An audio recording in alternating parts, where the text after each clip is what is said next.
Bagi anak muda yang tinggal di perkotaan, kita sering mengejar mimpi dan keinginan dengan cara bekerja keras. Masalahnya, ada yang sampai rela mengorbankan waktu tidurnya. Sebuah riset mengatakan bahwa rata-rata orang Indonesia kurang tidur 1,2 jam dari jumlah tidur yang dianjurkan. Nah, pada video kali ini saya akan berbincang dari salah satu mahasiswa yang berkuliah di daerah perkotaan mengenai pengorbanan yang sudah dia lakukan untuk mencapai sebuah tujuannya. Oke, bismillahirrahmanirrahim. Assalamualaikum warahmatullahi wabarakatuh. Waalaikumsalam warahmatullahi wabarakatuh. Sebelumnya izin memperkenalkan diri. Nama saya Syairul Basit dengan NIM akhir 02 dari Fakultas Ilmu Tarbiyah dan Keguruan, program studi Pendidikan IPS kelas 4C. Kali ini saya bersama narasumber kita mungkin prolog dulu ya sedikit ya. Oke. Boleh perkenalkan namanya siapa ya? Perkenalkan, nama aku Raka Khairan Sultana As'ad. Biasanya Irul manggil aku Sultan. Oh gitu ya. Dari mana nih Tan? Kuliah, bekerja atau bagaimana nih? Aku kebetulan masih kuliah sama kayak kamu. Oh iya, program studi apa kalau boleh tahu ya? Aku program studinya ilmu hukum. Oh, di mana itu kalau boleh tahu? Oh, ilmu hukum deket kampus ya. Di mana? Di pulau sebelah. Mana nih Pulau Sumba? Banyak ini. Jawa, Sumatera. Sumatera. Universitas Lampung. Widih, keren. Orang Lampung jauh-jauh ya kan. Demi buat konten ginian doang. Iya. Oke, lanjut gimana? Jadi ada sedikit buat apa ya namanya? Dialog mengenai pengaruh nih buat si Sultan sendiri nih. Oke. Sebagai penerus bangsa, sebagai anak muda itu. Oke. Bagaimana sih bisa membagi waktu gitu loh. Soalnya kita lihat sekarang bahwasannya tuh penduduk kota ataupun kehidupan di kota itu lebih sibuk gitu dibandingkan di desa-desa gitu. Maksudnya kan Sultan kan berada di posisi di mana mengerjakan sebuah perkuliahan, Ya, betul. organisasi, Betul banget. dan lain sebagainya ya. Mungkin menurut Sultan nih, ya Sultan ikut organisasi apa sih kalau boleh tahu? Oke, jadi aku ceritain ya. Jadi aku udah kuliah semester 4 dan nanti nih semester baru yaitu semester 5. Nah, selama aku kuliah itu aku organisasi ada 2 aku daftar. Oh iya. Pertama organisasi yang agama yang diniyahnya namanya FOSI. Forum Silaturahmi dan Studi Islam. Di situ kebetulan aku menjabat di pimpinannya. Wih. Jadi pimpinan Ketum.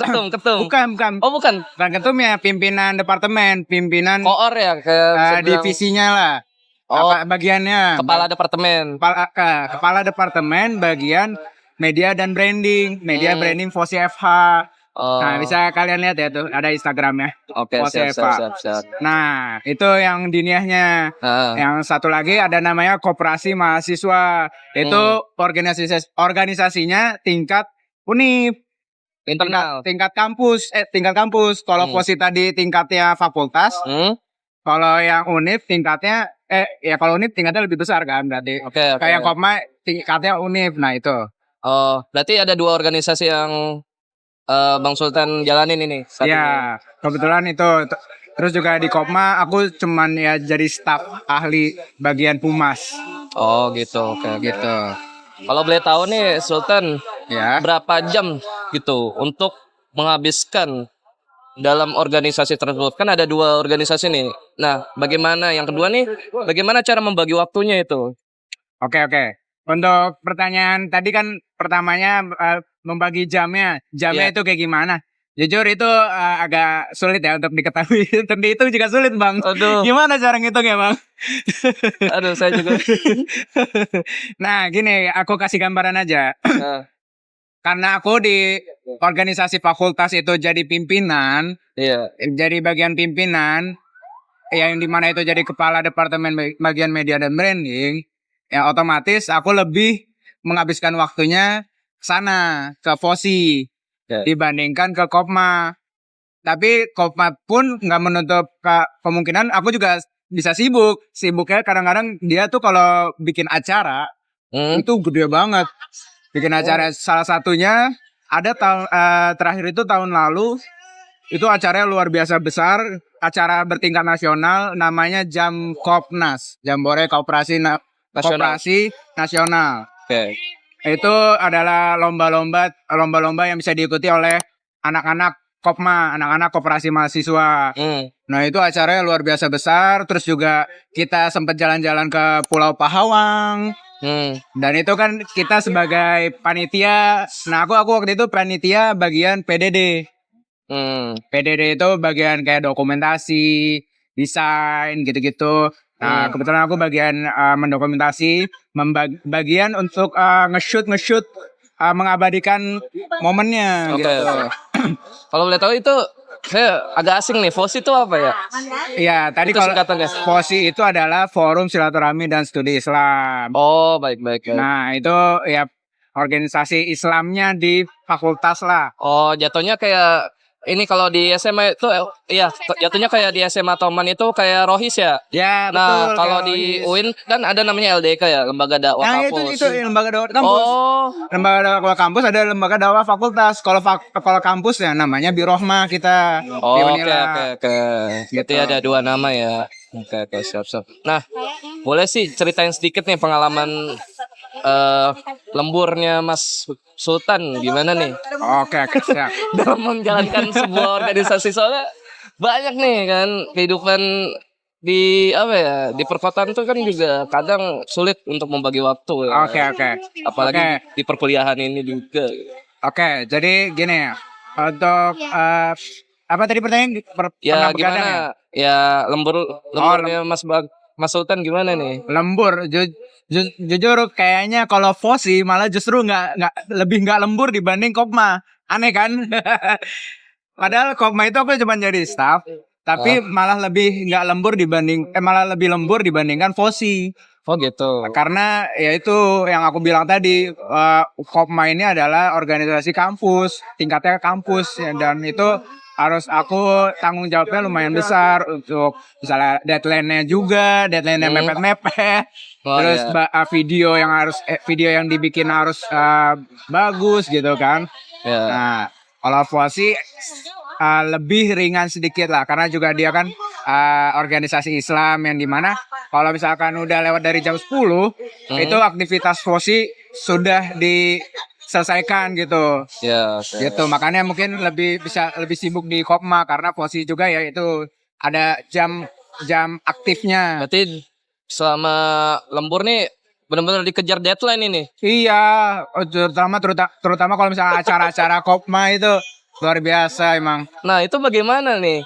Kalau misalkan di kuliah ada penugasan, nih selain di luar kampus gitu, maksudnya ada tugas UTS kah, UAS kah, ataupun tugas harian gitu. Ini bagaimana ini? Jujur sebenarnya hal yang paling utamanya. Jujur sebenarnya kalau misalkan dari aku, kuliah itu ya udah kuliah tuh ngalir aja. Ke kuliah gitu.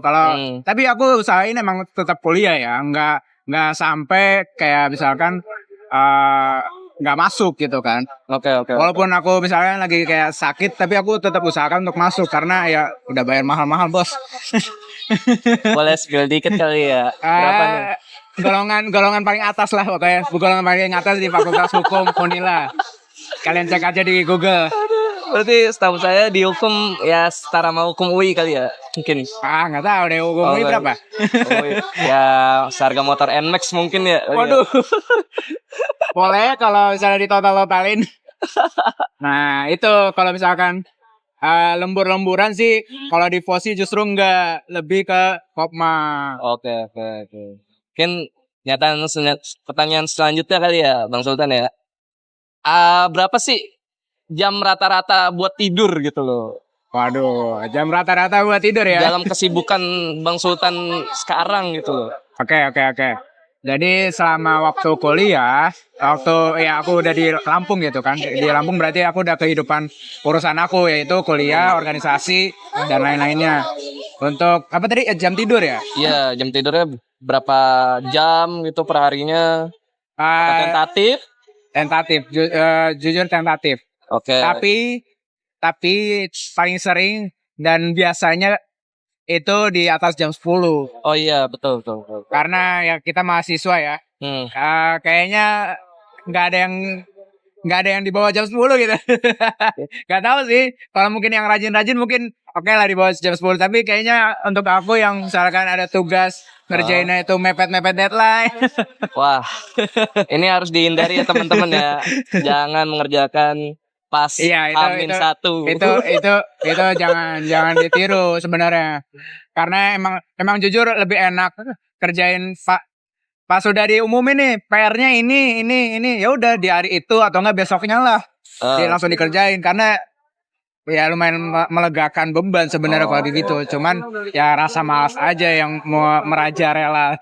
Ya berarti rasa malasnya itu harus dibuang jauh-jauh lah. Iya, insyaallah, amin. Kira-kira nih mimpi yang ingin Bang Sultan capai gitu buat kedepannya. Karena kesibukan Bang Sultan sendiri gitu buat masa depan. Oke. Mimpi itu kayak lebih cita-cita nggak sih? Ya betul. Mungkin naik haji. Oh iya sih. Soalnya Torik aja udah 2 bulan udah haji. Astagfirullah. Oke, jadi mimpi aku sebenarnya adalah memiliki hotel. Hotel? Iya. Kenapa hotel? Karena itu kan apa ya? Nenek aku kan itu buka kos-kosan. Oke. Dan aku mungkin dari situ terinspirasi. Wah, nenek aku yang udah tua gitu, tapi dia buka kos-kosan. Yang dimana dia cuman ngurusin bayar listrik doang, paling bayar air, terus bersih-bersih. Itu uang udah ngalir. Uang datang gitu. Investasi jangka panjang. Iya, jangka panjang betul. Orang mah investasi saham ya, ini investasi hotel gitu. Iya. Saham sih. Ya bisa aja. Bisa. Cuman di sela-sela kuliah juga aku ini apa tuh? Selisihin duit jajan untuk nabung emas. Oh ya. Jadi misalkan aku dikasih uang transfer, nah misalnya 30% dari uang transfer itu aku tabungin buat Wih, keren. emas.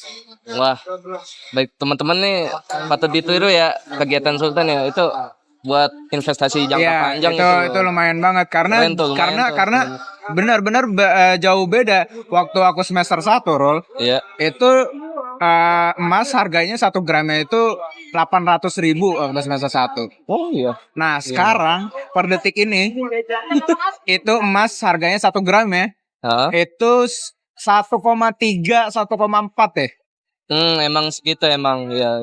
Malah naik kan? Malah naik. Nah, jadi kalau misalkan kita punya 2 gram berarti kita udah punya 2.800.000. Kalau misalkan kita nabungnya di awal semester 1 itu tuh. Oh iya. Kan karena emas tuh kalau misalkan semakin bertambahnya tahun kan, semakin bertambahnya usia dia kan semakin mahal untuk dijual. Justru malah makin mahal ya. Iya, benar. Gitu. Mungkin balik lagi ya ke stepnya ya. Oke, gimana? Kita udah molor kemana-mana. Nggak apa-apa, santai aja Mas Sultan. Oke, gimana? Mungkin perlu nggak sih ngorbanin jam tidur buat mencapai sebuah tujuan dari sebuah kesibukan yang Mas Sultan jalanin saat ini gitu loh. Mengorbankan tidur? Iya, misalkan rela-relaan nggak tidur gitu buat ngerjain sebuah tugas gitu. Kalau merelakan nggak tidur pernah, tapi bukan organisasi. Oh, apa itu kalau boleh tahu? Justru kalau organisasi itu lebih ringan karena kita bisa negosiasi sebenarnya. Oke. Kita bisa negosiasi misalnya ke pimpinannya, ke ketua pelaksana acara.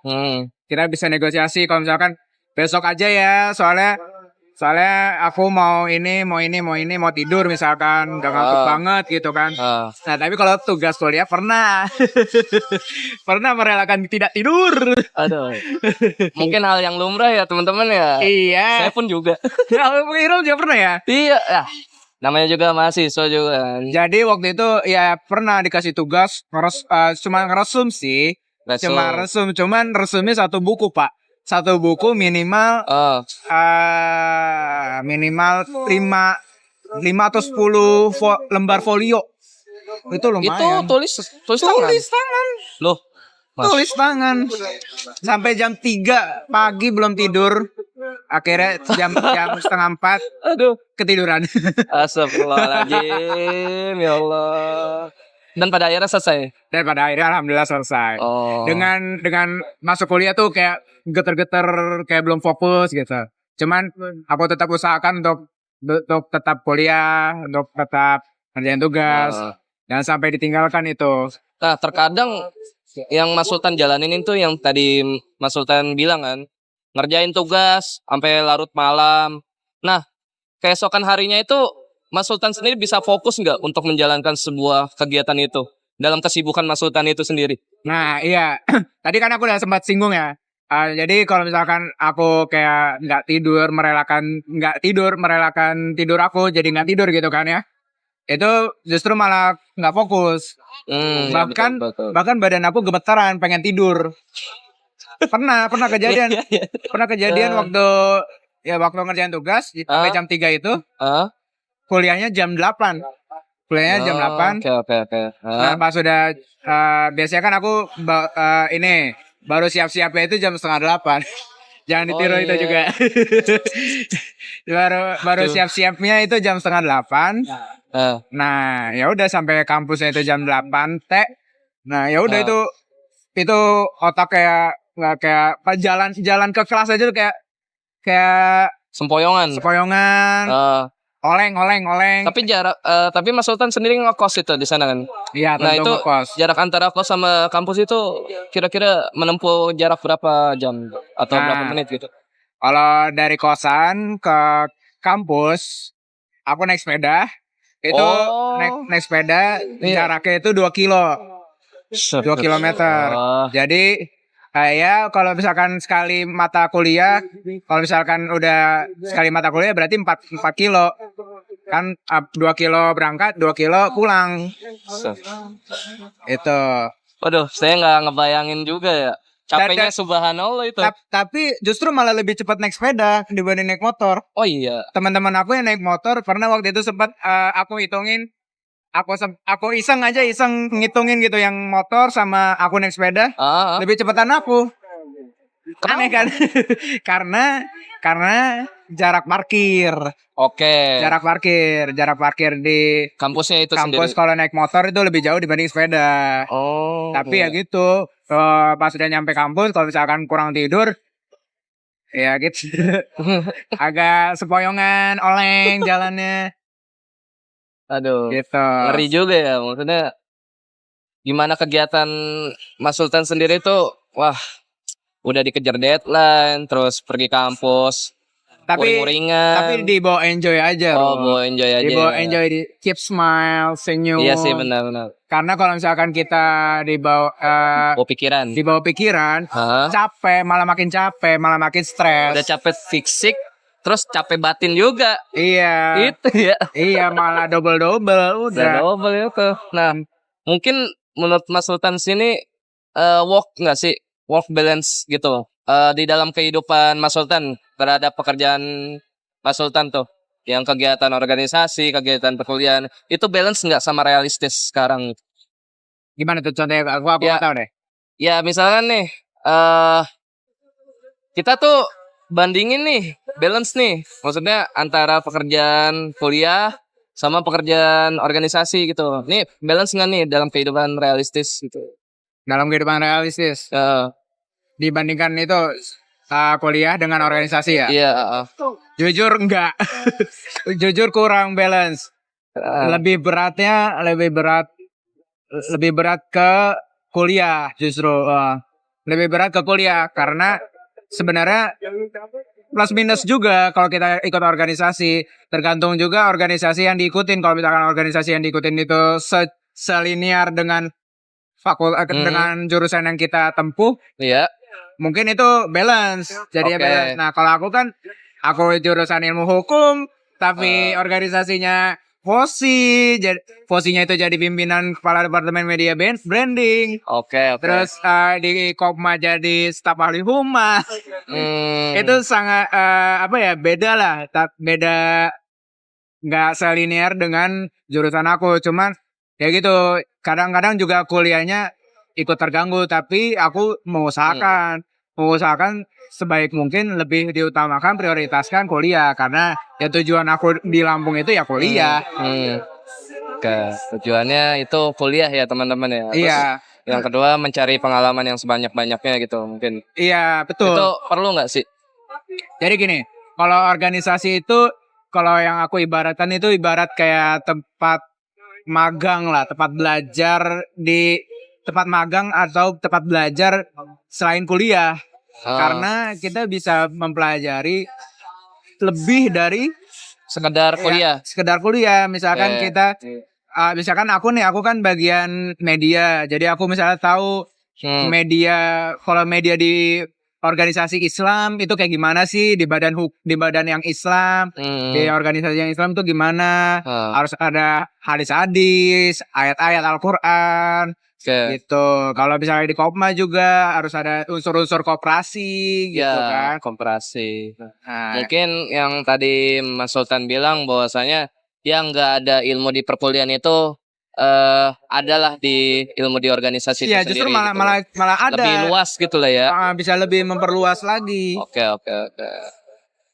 Terus mungkin 24 jam dalam kesibukan Sultan nih cukup nggak buat mencapai sebuah tujuan itu? Jujur sebenarnya malah kurang. Bukan, malah kelebihan. Oke. Jadi dalam 24 jam misalkan ya masih ada waktu senggang sebenarnya. Walaupun aku udah sibuk kuliah, sibuk organisasi juga, pimpinan.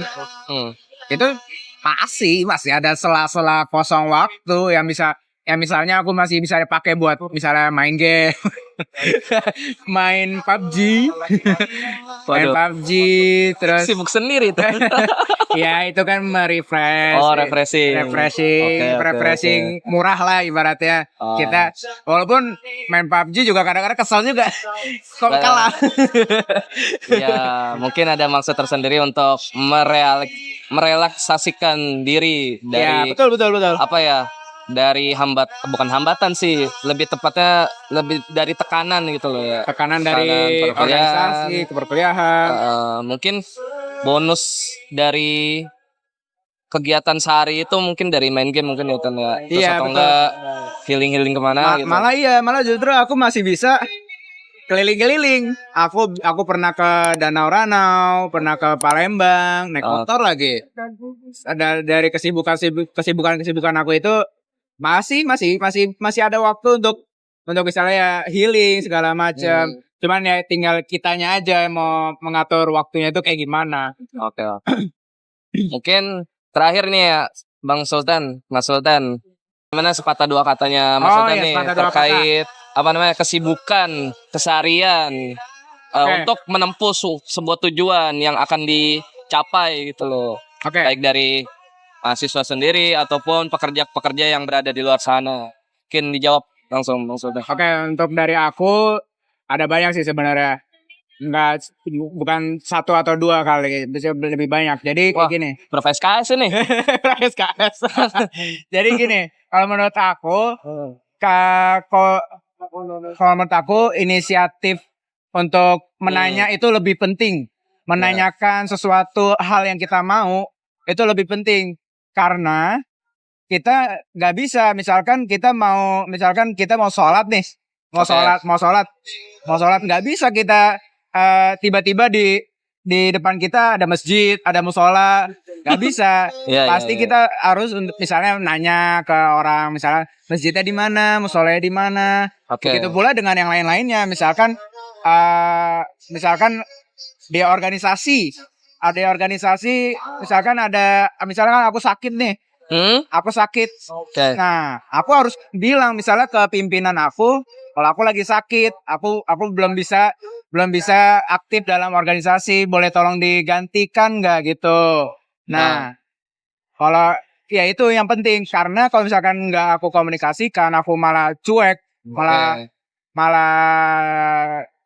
mengabaikan, justru malah menghancurkan organisasi itu dan orang-orang yang di dalamnya, dan itu malah menzolimi justru.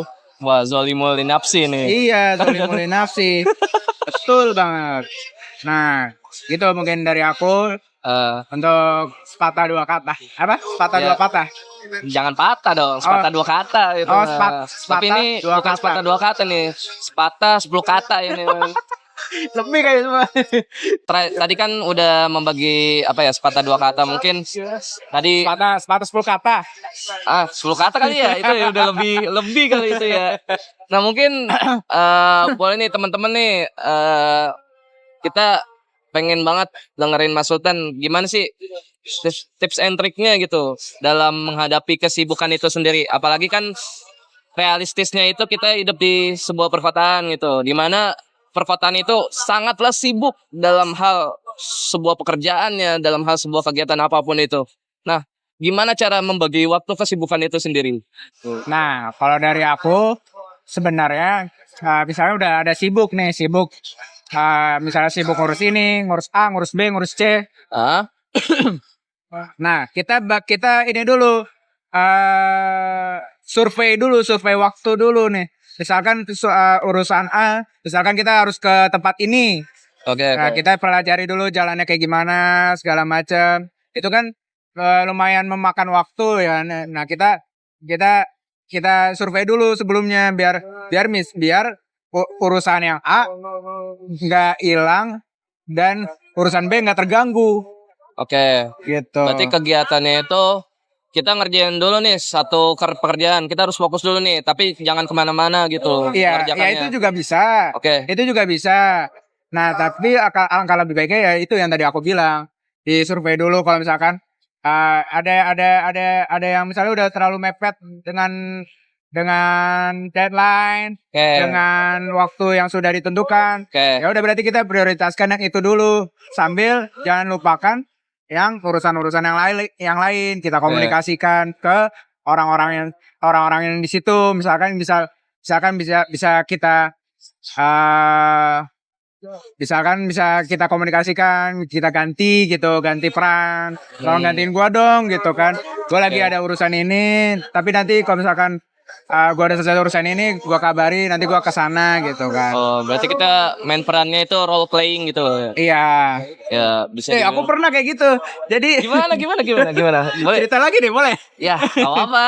Oke, Kita kan oke. santai aja. Mungkin teman-teman bisa termotivasi mungkin ya. Jadi waktu itu ada 2 kegiatan aku kan dua organisasi. Nah, itu bertabrakan. Jadi aku di Kopma itu ada acara namanya RAK, rapat anggota khusus. Khusus. Nah, terus yang posi ada MUBES, Musyawarah besar. Musyawarah besar. Waduh. Di waktu yang sama, sebenarnya acaranya juga sama. Jamnya sama nggak? Jamnya sama juga. Lah. Enggak sih, jamnya lebih lama Kopma. Oke. Cuman waktu itu aku Kopma itu jadi kepala divisi bagian PDD. Ya. Kepala divisi bagian PDD. Kalau fosinya itu aku sebagai SC atau kayak pemberi saran untuk yang jubir. jubir. SC, nggak tahu ya apa ya SC itu. Yang komite, pokoknya C-nya itu komite. Iya mungkin ya. Gue juga nggak tahu sih sebenarnya. Nah, lupa. Pokoknya tuh SC itu dia fungsinya untuk memberi saran, memberi kritik untuk kepala divisi yang aku jadikan SC. Jadi misalkan aku SC PDD, berarti kan kepala divisinya PDD. Nah, aku misalnya memberi arahan, memberi saran kayak gitu-gitu. Nah, itu di waktu yang sama, acara yang sama, tapi tempatnya beda. Oh, tapi lebih utamain yang mana nih? Nah, itu yang aku sempat bilang juga tadi, lihat survei waktu dan prioritasnya yang mana nih. Oke. Kalau misalkan waktunya ternyata lebih deket yang Kopma, dan aku ya itu benar yang Kopma tuh waktu itu lebih padat, benar-benar lebih padat. Karena aku juga kepala divisi, aku harus merekam, mau shoot gitu. Oke. Nah, makanya aku lebih utamain Kopma, cuman nggak aku lupakan yang Fosi. Aku tetap koordinasi. Gimana nih? Udah sampai apa? Acaranya gimana? Udah di shoot ini itu belum? Gitu. Oke. Ya. Gitu. Ya. Mungkin cukup panjang sekali ya teman-teman ya. Berapa menit ini? Waduh. Kayaknya 1 abad nih. Waduh. Nggak, canda teman-teman. Ya, mungkin itulah ya akhiran kata dari Mas Sultan sendiri. Oke, terima kasih banyak Mas Sultan ya atas Terima kasih juga bisa memberi ilmu, berkenan hadir. bisa jadi apa narasumber ya ini ya? Jadi Ya, narasumber. contohnya buat menginspirasi teman-teman bahwasanya di kehidupan Ada manusia perkotaan seperti gitu. aku. Ya, ini adalah seperti Sultan. Karena kesibukan sendiri itu sebenarnya tuh nggak jauh dari apa ya namanya, nggak jauh dari pusat sentralnya gitu ya kan. Yang penting kita tuh bisa membagi waktunya gitu. Kapan kita melakukan segala suatu aktivitas yang didahulukan maupun diprioritaskan gitu. Mungkin itu saja ya yang dapat saya sampaikan dengan Mas Sultan ini. Mungkin cukup sekian dari saya, kurang lebihnya mohon maaf. Wabillahi taufiq wal hidayah. Wassalamualaikum warahmatullahi wabarakatuh.